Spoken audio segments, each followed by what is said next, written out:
आपण मैंने केबे खाइछन्ति कि बिना माछरे माछ तरकारी आसतु मु आपनको शिखाई दूची किसी सोयाबीन की आम नहीं जावा रसुण नहीं जावा ग्राइंडिंग करदे कंचा कदली सिझे देकी चकुड़ी दबा तापर लुण हलदी लंका गुंड जीरा गुंड पकईकि आम ताकू मिक्स करदे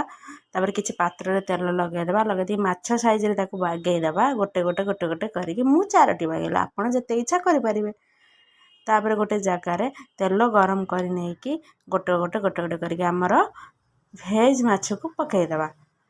पकईकि एपट सेपट सेपट एपट करदेली करदे सारा आम मसला नहीं जावा टमाटर पियाज सोरिष जीरा आउ लंका सब नहीं कि आम बाटीदेबा बाटी सारा किसी तेल गरम करदे मसला ढालदेबा एपट सेपट खुटुर खुटुर करदे किसी पानी देदेबा पानी फुटीगला आम जो माछ रखिदेबा ताको आम पकईदेबा आह